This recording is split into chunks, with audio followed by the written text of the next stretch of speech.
mencegahnya bersama. Yuk ikuti kegiatan kita hari ini. Assalamualaikum warahmatullahi wabarakatuh. Kami dari kelompok 6 ingin menyelesaikan tugas PAI mewawancarai Bu Lisa tentang bullying. Silakan. Waalaikumsalam warahmatullahi wabarakatuh. Baik, alhamdulillah sehat.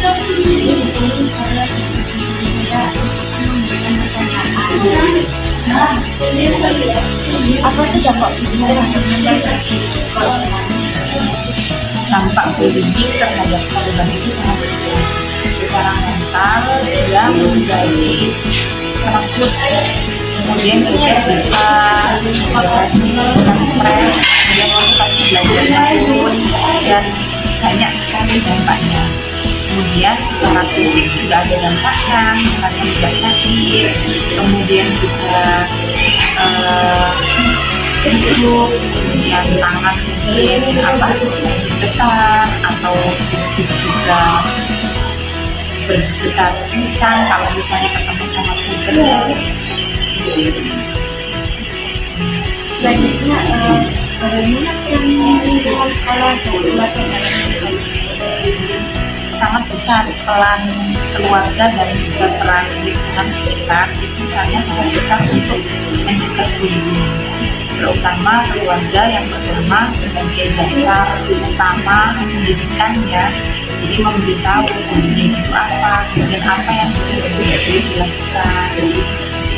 Lingkungan sosial juga pengaruhnya besar, teman-teman. Apa saran Anda untuk korban bullying atau mereka yang tidak membantu korban?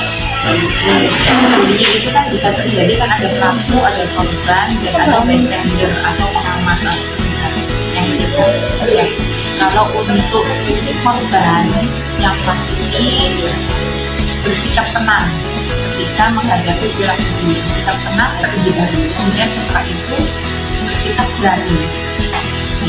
Jadi tidak pernah membiarkan ada tindakan bullying yang terjadi. Kalau memang tidak mau, katakan tidak mau. Kalau memang tidak suka, katakan tidak suka. Segera laporkan peristiwa bullying yang dialami pada bapak ibu guru atau pada orang tua. Kemudian untuk yang membantu, orang-orang yang melihat ini, teman-teman yang melihat kadang ada yang ingin membantu. Nah, apa saja harus dilakukan kalau ingin membantu korban bullying? Yang pasti pertama, tidak pernah ikut-ikutan pelaku. Jadi kalau misalnya pelaku tertawa, jangan ikut tertawa. Kemudian yang kedua, dekati korban. Jangan biarkan korban merasa sendirian. Kemudian yang ketiga, bantu untuk melaporkan, karena biasanya korban sendiri juga tidak berani lapor.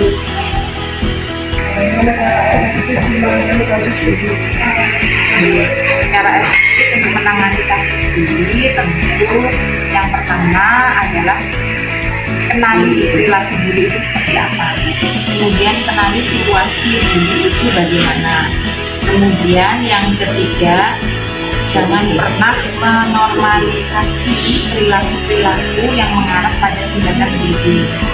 Kemudian yang keempat, apabila memang melihat ada tindakan bullying, jangan ragu untuk melaporkan pada bapak ibu guru jika di sekolah ataupun pada orang tua jika di rumah.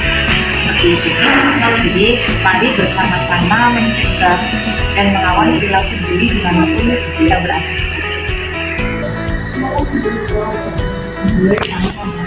Oke, terima kasih. Sekian dari kelompok kami. Wassalamualaikum warahmatullahi wabarakatuh.